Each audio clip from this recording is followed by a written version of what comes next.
Bonsoir, mesdames et messieurs, et bienvenue à cette nouvelle saison de Histoire à dormir debout. Alors ici, André Pelchat, toujours en compagnie de mon complice Charles Daigneault. Bonsoir, Charles. Bonsoir, André. Alors, pour commencer la saison cette année, on va avoir deux sujets pas vraiment connexes, mais quand même. On pourrait faire des liens entre les deux. Toi, tu vas nous parler d'une bataille qui s'est passée sur l'allée du Roi, à Kingsway, en Alberta, bataille oubliée impliquant l'armée canadienne. Pourtant, quand on pense à la guerre, on pense à des actions militaires de prestige ou encore de sauvetage de nations et de pays, on verra. Oui, là, on était dans un autre domaine. Moins glorieux un peu. Ouais. En tout cas, de la manière que ça s'est terminé. Moi, je vais parler de quelque chose qui est un petit peu d'actualité parce qu'on a vu ça il n'y a pas très longtemps en Ontario. On va parler d'auto-da-fé, c'est-à-dire quand on brûle des livres et pourquoi on fait ça et comment et quand ça s'est fait. Un sujet chaud et brûlant. Un sujet brûlant. Alors, on va commencer avec toi. Tu vas nous parler de la bataille de Kingsway. Oui, en fait, Kingsway, c'est à Edmonton, en Alberta. Auparavant, quand la ville a été établie, ça s'appelait le Portage Boulevard. Et puis, ça suffit du portage qu'en 1936, le roi George VI, lors de sa traversée du Canada, a passé sur portage et on a désormais porté le nom prestigieux et ronflant de Kingsway. On pourrait y voir un autre exemple d'effacement des traditions de l'histoire. Oui, pour un événement en effaçant un autre. Effectivement, parce que portage avait quand même une connotation historique, c'est-à-dire l'exploration des territoires de l'Ouest. Mais Edmonton, c'est un peu quand même éloigné comment je dirais, des grands centres urbains comme Toronto. Et, on est dans le Canada, mais c'est une belle ville, Edmonton. Oui, j'ai déjà été d'ailleurs. Oui, mais dans ce temps-là, c'était encore un peu, comme on disait, la frontière. Oui, parce que on arrive dans les années 1950, après ça, le 1936, 50, c'est la construction des premiers centres d'achat. Tous les établissements commerciaux s'établissent à proximité du Kingsway Mall. Et on va construire le Kingsway Motor Inn, qui est la propriété de la chaîne d'hôtels Best Western. Mais par contre, le gérant, c'est un local, un dénommé Ernie Wahlberg, qui lui est un peu, comment qu'on pourrait dire, ouvert à accepter pas mal n'importe qui dans son établissement, y compris les forces canadiennes et les motards du nom de Rebels.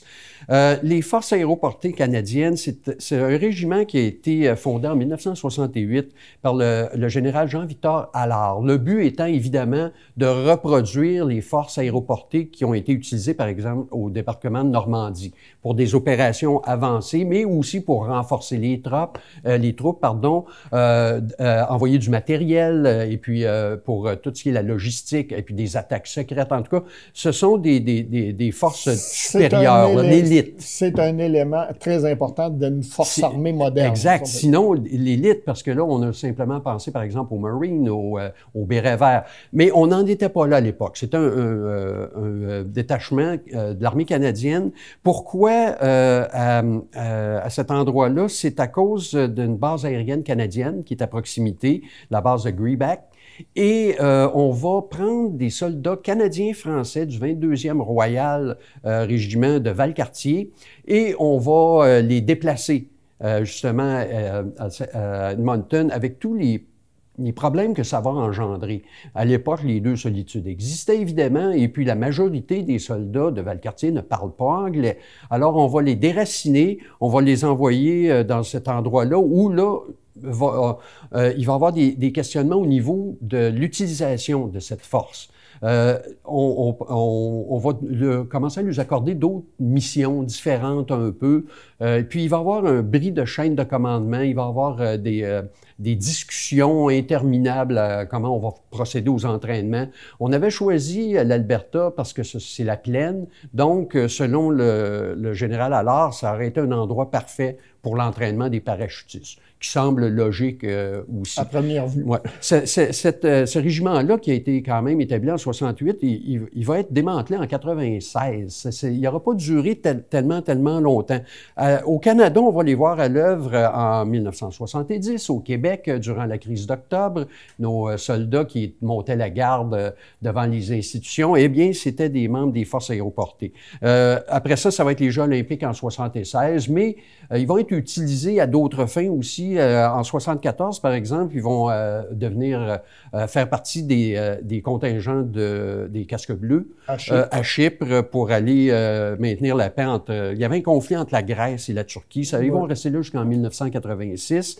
La Somalie va marquer dans les années 90 la fin de ce détachement-là parce que, à cause justement du bris de la chaîne de commandement, à cause aussi des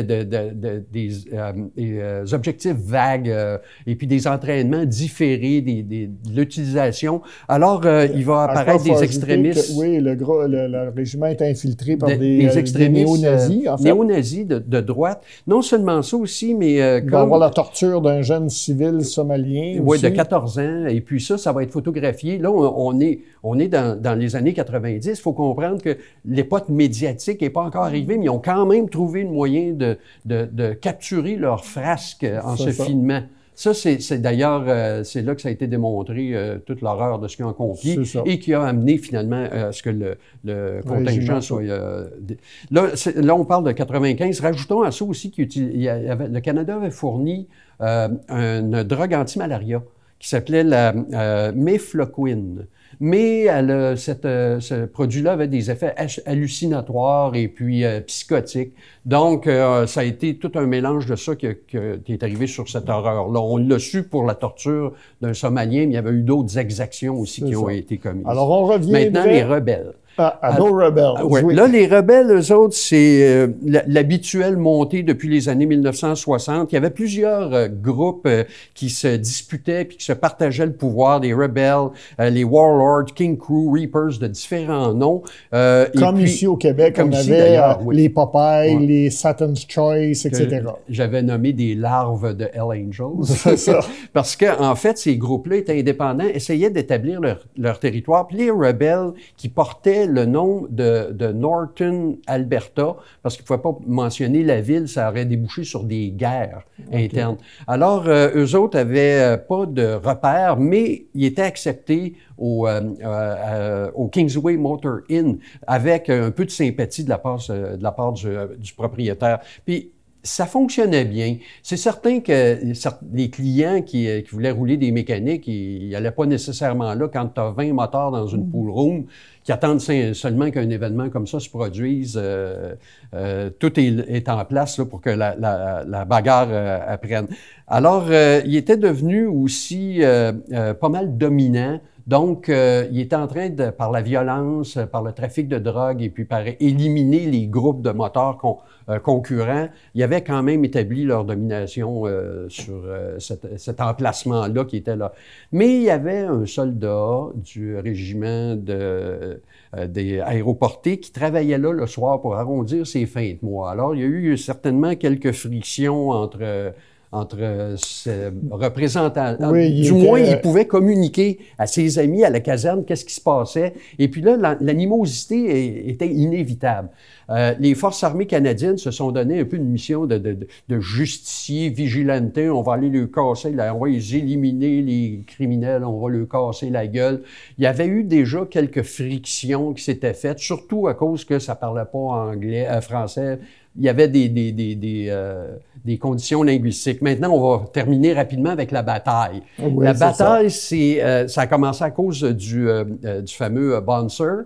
Et puis, il est allé chercher 20 airborne. Il les a amenés là contre 20 motards. Il y a eu 3 escarmouches. Les policiers sont arrivés. Ils ont expulsé les soldats. Les motards sont restés là, mais eux autres, ils voyaient que ça allait pas très bien. Ils ont appelé des renforts. Alors, ils ont appelé des warlords, leurs amis, puis là, ils sont montés à 30 membres des motards. Et les Canadiens sont revenus, l'armée canadienne est revenue avec des nunchakus, qui est une espèce d'arme asiatique, des poings américains. Là, on voit pas d'armes à feu, hein, mais des battes de baseball, toutes sortes d'objets contondants. Et puis, là, quand ils ont commencé à se battre, évidemment, ils ont été expulsés à l'extérieur et le ring, ça va être le stationnement. Là, les motards n'ont pas d'armes, mais ils sont à peu près en nombre équivalent, donc ils vont s'emparer de tout ce qui traîne dans le parking. Eux sont habitués un bâton de hockey qui va servir à casser des côtes aux soldats canadiens, une batterie de motos qui va fracasser 2 crânes. Après 15 minutes de bagarre générale, les forces armées s'aperçoivent qu'ils sont en train de perdre. Il y a déjà 15 soldats, puis un motard seulement. Qui sont blessés. Alors, ils vont se retirer tranquillement. Les polices qui regardaient ça de loin en riant, évidemment, puis en ricanant, quand ils ont vu que là, la poussière retombait un peu, ils sont allés, ont procédé à l'expulsion des soldats. L'heure de la vengeance allait sonner, semble-t-il, pour les militaires. Alors, ils se sont procuré des armes, mais par contre, le commandement canadien est allé à la caserne, ils ont fait une fouille, ils ont vu qu'ils avaient vidé tous les magasins de sport, les battes de baseball, etc. Il y a eu des mesures disciplinaires et les événements ne se sont plus reproduits. Maintenant, les motards ont connu la déchéance qu'on connaît. Tous ces groupes-là ont finalement été absorbés par les Hells Angels et puis on est dans nos États aujourd'hui. Le Kingsway Motor Inn, qui a vu une autre bagarre plus tard au cours des années, a fermé ses portes, lui aussi, dans les années 80. Les motards, comme je viens de dire, n'existaient plus. Et les forces ont été démantelées, forces aéroportées, en 1996, ce qui conclut à peu près l'histoire. On n'a pas entendu parler d'autres bagarres. Maintenant, pourquoi les forces ont-elles perdu? C'est qu'il n'y avait pas la cohésion qu'on leur accorde habituellement. Les motards étaient tout un groupe. Ils se tenaient les uns les autres, ils ont gagné. Les autres, c'était simplement des éléments, des vigilantés personnels là, qui allaient là pour aller se battre. Ils l'ont perdu, ils n'étaient pas sous les ordres. Ils n'étaient pas sous les ordres de leurs officiers comme ils ont l'habitude de fonctionner et comme ils sont supposés de fonctionner. Le feu n'a pas pris, donc rien n'a été brûlé, ce qui n'est pas le cas avec ton histoire. Là. Non, moi, ça va brûler beaucoup dans mon histoire à moi. On parlait d'autodafé. D'abord, qu'est-ce que c'est que ce mot-là? C'est quand on dit, couramment, quand on dit un autodafé, ça veut dire qu'on brûle des livres, en fait. C'est ça, publiquement. L'origine du mot, ça vient du portugais. Autodafé, qui veut dire acte de foi. C'était originellement une cérémonie de pénitence publique organisée par le tribunal de l'Inquisition, soit l'Inquisition espagnole ou l'Inquisition portugaise, lorsqu'ils donnaient leur jugement. Généralement, ça s'accompagnait de punitions infligées à des personnes. Donc, ça pouvait aller jusqu'au bûcher pour des hérétiques, ou des sorcières, ou des gens comme ça. Ou ça pouvait être le brûlement des livres de ces communautés-là qui étaient des œuvres jugées hérétiques. Ça pouvait être d'autres objets aussi qu'on brûlait. Mais bon, ça, dans le langage courant, c'est devenu un autodafé, c'est quand on brûle des livres. Or, on sait qu'on a vu ça il n'y a pas longtemps en Ontario, dans une école où on a brûlé un certain nombre de livres pour enfants, en plus, qui étaient jugés, on pourrait dire, non politiquement corrects. Autrefois, on aurait dit hérétiques, sans doute. Donc, sans s'étendre là-dessus, on va voir un peu l'historique de cette idée-là de brûler des livres. C'est sûr que pour avoir l'idée de brûler des livres, il faut commencer par en avoir. Donc, ça ne doit pas dater d'hier, quand même. C'est ça. Mais on ne connaît pas ça à l'époque de la préhistoire, par exemple. Mais on connaît ça déjà en Égypte. On va voir aussi qu'il y a un côté technique. En Mésopotamie, où on avait aussi des livres à la même époque, c'était l'autre civilisation aussi ancienne que l'Égypte où on écrivait, on ne pouvait pas brûler les livres en Mésopotamie parce que c'était sur des tablettes d'argile. En fait, quand on le faisait brûler, ça les conservait. C'est ce qui est arrivé. Il y a des bibliothèques, parce que souvent, c'est des tablettes d'argile crue. Mais lorsque des bibliothèques ont brûlé, l'argile a cuit, c'est devenu de la céramique et c'est conservé jusqu'à nos jours. Donc, ça n'aurait pas marché là-bas. Ça a marché en Égypte où on écrivait sur du papyrus. Or, il y a eu, dans les années 1300 avant Jésus-Christ, un pharaon, Akhénaton, qui a tout changé la religion égyptienne, considéré comme le pharaon hérétique. Oui, il était monothéiste aussi. Oui, c'est ça. Il créait une religion avec un dieu qui était le dieu soleil. Il est aussi célèbre pour avoir été l'époux de la très jolie Néfertiti. Toujours est-il que quand Akhenaton meurt, le clergé égyptien qui ne l'aime pas parce qu'il a changé la religion, on veut effacer toute trace de lui, on abandonne la nouvelle capitale qu'il avait fondée et on brûle tous les livres qu'il y avait dans sa bibliothèque. Donc, c'est la première instance connue de ce qu'on appellera plus tard un auto-da-fé. Donc, on veut effacer l'histoire de ce personnage, on veut pas qu'il y ait, on veut que ça soit comme s'il n'avait pas existé. On va voir aussi un autre aspect. En 411 avant Jésus-Christ, donc quand même beaucoup plus tard, à Athènes, pourtant renommée pour sa démocratie, on brûle les écrits du philosophe Protagoras. Parce que dans un de ses livres, il a écrit « Quant aux dieux, nous ne pouvons affirmer qu'ils n'existent ni qu'ils n'existent pas. Douter de l'existence des dieux, on ne sait pas, ça peut les fâcher. Donc, on brûle les livres de Protagoras. » Mais la plus grosse instance d'auto-da-fé qu'il va avoir dans l'Antiquité va avoir lieu en Chine. L'empereur Qing Shi Huangdi, considéré comme le premier empereur, celui qui a construit la Grande Muraille de Chine, qui a la fameuse tombe avec les milliers de soldats en argile, a fait brûler tous les livres en 213 avant Jésus-Christ, tous les livres qui dataient d'avant lui, finalement. Tous les classiques, les œuvres de philosophie, de politique, etc. Et a fait tuer 460 lettrés, donc des gens qui soit avaient écrit de ces livres-là, soit les avaient étudiés. Et puis des milliers d'autres ont été envoyés aux travaux forcés à construire la Grande Muraille de Chine, justement. C'est une loi qui a voté un édit, qui a été éventuellement révoqué une vingtaine d'années plus tard, quand sa dynastie, à lui, a été renversée et remplacée par la dynastie des Han. Ça va inspirer, dans les années 50, le romancier américain Ray Bradbury pour écrire Fahrenheit 451. Oui, ce qui est la température à laquelle le papier allume. Oui, c'est ça. Okay, c'est bon. Donc, Bradbury va s'inspirer de ça. Mais on va voir que c'est pas un hasard que Bradbury a écrit ça dans les années 50 aussi. On revoit aussi en 167 avant Jésus-Christ, destruction des livres hébreux par le roi Antiochus Épiphane, qui est un des descendants des généraux d'Alexandre, qui est roi de Syrie et qui a conquis la Palestine. Et il y a beaucoup de résistance parce que lui va instaurer la culture grecque en Palestine. Les Hébreux monothéistes résistent. Il veut éradiquer la religion juive et faire brûler tous les livres hébreux sur lesquels il est capable de mettre la main. Il va en rester beaucoup qui vont y échapper, cependant. C'était rarement complet, ces destructions-là. En réalité, même en Chine, beaucoup de lettrés ont caché des livres. D'autres les ont appris par cœur pour pouvoir les répéter. Ce qui a inspiré Bradbury, d'ailleurs. Il y a la fameuse bibliothèque d'Alexandrie, qui était la plus grosse bibliothèque au monde dans l'Antiquité, en Égypte, fondée par Ptolémée, roi d'Égypte, un autre descendant des généraux d'Alexandre, d'ailleurs. La première fois qu'elle va être détruite, ça va être par pur accident. En fait, un dommage collatéral. Jules César va mettre le feu parce qu'il est en train de se battre contre les Égyptiens, il va mettre le feu à la bibliothèque d'Alexandrie pour que les Égyptiens se précipitent de ce côté-là et pouvoir sortir de la ville avec ses troupes. Mais lui, il n'avait pas de désir particulier de brûler des livres. Au contraire, Jules César était un gars très cultivé.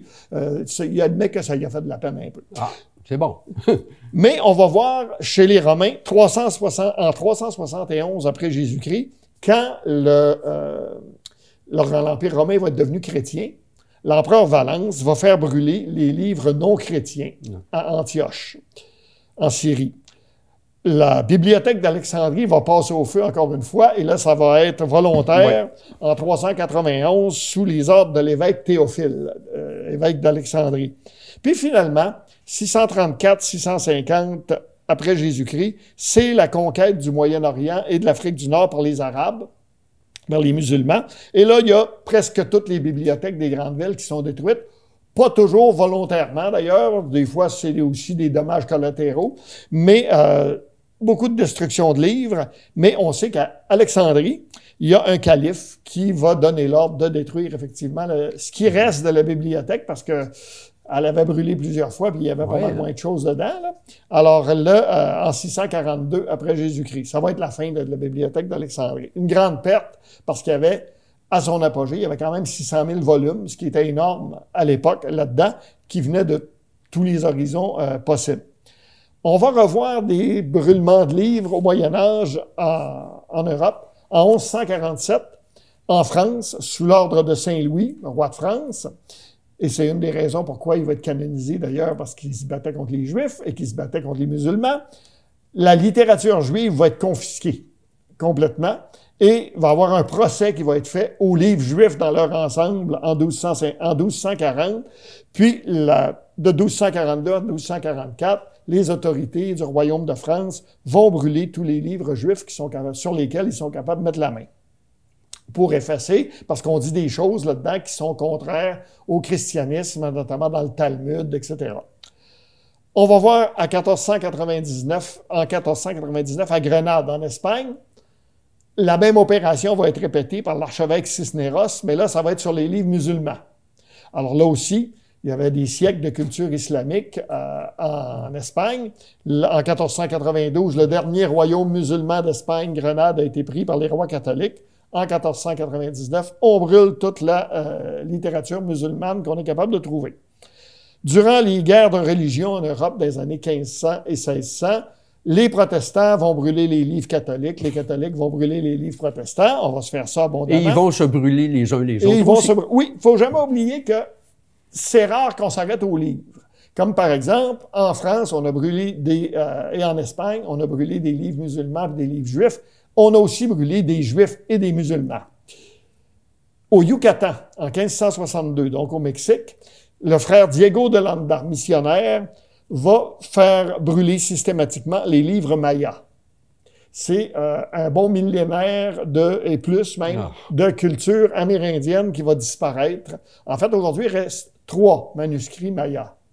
Ce qui nous sauve d'un peu sur la connaissance des Mayas, c'est que leur temple en pierre, l'histoire c'est des livres de pierre, littéralement, l'histoire a été écrite dessus. Apparemment, ça, c'était trop d'ouvrage pour les Espagnols, mais les manuscrits, il en reste 3. D'ailleurs, ce n'était pas toujours les livres. En 1614, l'évêque de Lima, au Pérou, va ordonner de brûler toutes les flûtes et les instruments musicaux des Indiens parce que ça sert à accompagner des chants qui transmettent la culture orale. Là aussi, on va brûler des Indiens, comme au Mexique d'ailleurs, qui veulent continuer, par exemple, à pratiquer leur religion en secret, des choses comme ça. On va, en 1759-1783, on va avoir une nouvelle purge en Chine. On va brûler les livres indésirables.